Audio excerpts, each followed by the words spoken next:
Gerbėmieji forumo dalyviai, mūsų skiria laikas ir erdvė, bet šiuolaikinės informacinės technologijos įgalina mane virtualiai dalyvauti šiame ypatingai svarbiame renginyje. Savo pasisakymą įrašiau vakar, o šiandien dirbu Briuselyje, Europos organizuotos pilietinės visuomenės organo, Europos ekonomikos ir socialinių reikalų komiteto darbo grupėje. Lietuvių tautos siekia išsaugoti savo identitetą, gimtąją kalbą, raštą ir papročius, puoselėti tėvų ir protėvų žemėje, nepriklausomoje Lietuvoje, tautinę santarvę, atvirą, teisingą, darnią pilietinę visuomenę ir teisinę valstybę yra įtvirtinti Lietuvos Respublikos konstitucijoje. Joje taip pat pabrėžiama, kad aukščiausią suverenę galią tauta, jos piliečiai vykdo tiesiogiai ar per demokratiškai išrinktų savo atstovus, bei kad valdžios įstaigos tarnauja žmonėms. Visuomeninių ir kitų nevyriausybinių organizacijų steigimą ir veiklą reglamentuoja Lietuvos Respublikos asociacijų įstatymas. Dar keli įstatymai yra susijęs su socialinio dialogo institucijomis. Tačiau Lietuvos Respublikos teisės sistemoje trūksta teisės akto, kuris visapusiškai ir sistemiškai reglamentuotų įvairių organizuotos pilietinės visuomenės struktūrinių dalių dalyvavimą koordinuotai sprendžiant strateginius harmoningos valstybinės raidos uždavinius, užtikrinant atvirą ir skaidrų pilietinį dialogą su valdžios institucijomis ir tuo įgyvendinant dalyvaujamos demokratijos principus. Pavienių darbdavių, dirbančiųjų ir kitų interesų grupų nevyriausybinių organizacijų balsas dažnai yra per silpnas, kad būtų išgirstas politinius sprendimus priimančių institucijų. Lietuvai atkūrus nepriklausomybę ir tapus nepriklausoma demokratinė respublika, kurios suverenitetas priklauso tautai, kūrėsi ir stiprėjo valstybės valdžią įgyvendinančios institucijos. Radosi daugiapartinė sistema, užtikrinanti piliečių teisę dalyvauti valdant savo šalį per demokratiškai išrinktus atstovus, vadinamoji atstovaujamoji demokratija. Tačiau kūrimas demokratinės teisinės valstybės, kurioje aukščiausios dorovinės vertybės būtų pagarba žmogui, laisvė ir teisingumas, įstatymų viršenybė, klestinti ir aktyvi pilietinė visuomenė, nėra vienkartinis aktas. Tai yra ilgas ir sudėtingas kelias, kurį turi nueiti ir politinės valdžios, ir pati visuomenė.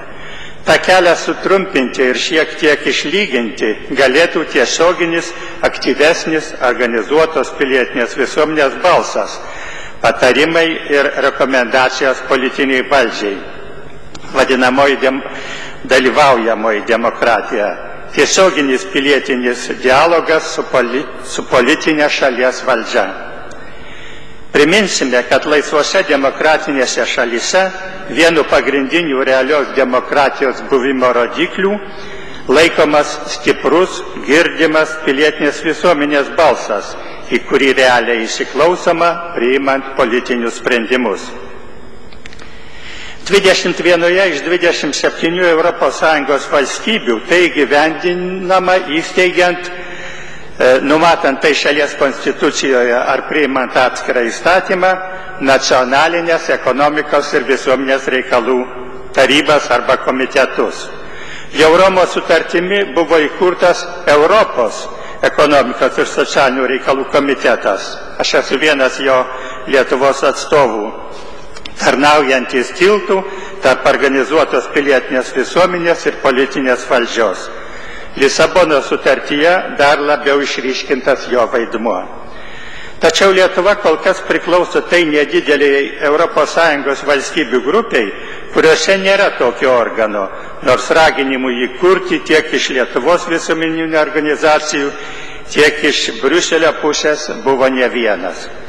Štai paminėsime Europinio to komiteto prezidento Dimitrio Dimitriadžio jau 2007 metais laišką tuometiniam Seimo pirmininkui, kuriame pabrėžiamas tokių konsultacinių tarybų vaidmuo valstybių politikos formavimo ir sprendimų priėmimo procese nacionalinių lygių, bei jų veiklos svarba vertinant organizuotos pilietinės visuomenės ir gyvybingos demokratijos buvimą šalyje. Lietuvos Respublikos vyriausybės 9-12 metų programoje apibrėžti valstybės ir vyriausybės svarbiausi ilgalaikiai strateginiai prioritetai, ieškant kiek galima bendresnio sutarimo ir visuomenės pritarimo, skatinant ir kuriant mechanizmus visuomenės sutarimui ir tarpusavio pasitikėjimui svarbiausiais strateginiais klausimais. Tuo tikslu įsipareigota, siekiant daugelio Europos valstybių pavyzdžių, steigti patariamąją konsultacinę instituciją Lietuvos nacionalinę ekonomikos ir visuomenės reikalų tarybą, į kurią įeitų verslo, mokslo, visuomenės atstovai ir kuris svarstytų svarbiausius ekonominės ir socialinės politikos klausimus ir patartų valstybinius sprendimus priimančioms institucijoms. Ši iniciatyva nekeistų, o papildytų jau egzistuojančių socialinės partnerystės ir dialogo institucijų, tokių kaip Trišalė taryba, sistemą. Įgyvendinant šį vyriausybės programos punktą, Lietuvos Respublikos ministras pirmininkas Andrius Kubilius 9 metų birželio 3 dienos potvarkiu sudarė 11 narių darbo grupę Lietuvos Respublikos nacionalinės ekonomikos ir visuomenės reikalų tarybos įstatymo projektui parengti. Man teko vadovauti tai darbo grupiai. Įstatymo projektas buvo parengtas ir įteiktas premjerui 9 metų gruodžio pabaigoje prieš pat šventas Kalėdas. Išgulėjęs dėl įvairių priežasčių metus vyriausybės stalčiuose, jis 10 metų gruodžio 17 dieną buvo išsiųstas socialinės apsaugos ir darbo ministerijai suderinti per 3 mėnesius su vyriausybės nariais. Tikimės, kad jis galų gale bus pateiktas Seimui. Jo pirmasis straipsnis byloja: šio įstatymo tikslas, kuriant ir puoselėjant atvirą, teisingą, darnią, klestinčią pilietinę visuomenę ir teisinę valstybę, kurioje aukščiausias vertybės yra pagarba žmogui, laisvė ir teisingumas, užtikrinti piliečių teisę dalyvauti valdant savo šalį.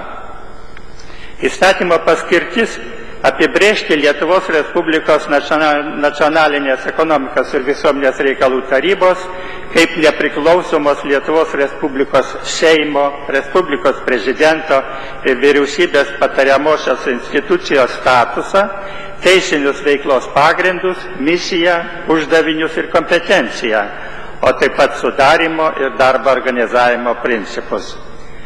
Taryba išreiškia įvairių organizuotos pilietinės visuomenės sluoksnių nuomonę aktualiais strateginiais šalies ekonominės ir socialinės politikos, darnaus vystymosi bei kultūrinės plėtros klausimais, siekdama maksimaliai galimo nacionalinio konsensuso įgyvendinant harmoningos, subalansuotos ir darnios šalies viziją.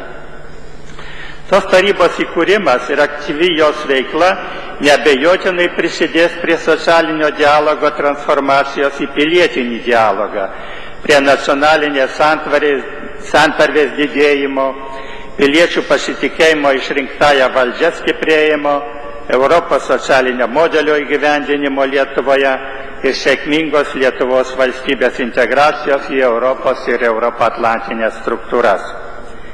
Ypatingas vaidmuo įgyvendinant šį sumanymą tenka kūrybiniai inteligentijai, intelektualams, todėl ir šis forumas turi priimti svarbius nutarimus, konsoliduoti mūsų inteligentiją. Kviečiu paremti minėtojo įstatymo priėmimą ir aktyviai dalyvauti, kuriant organizuotai pilietiniai visuomeniai atstovaujančią instituciją ir užtikrinant jos efektyvų darbą. Dėkoju už dėmesį ir linkiu visokeriopos sėkmės.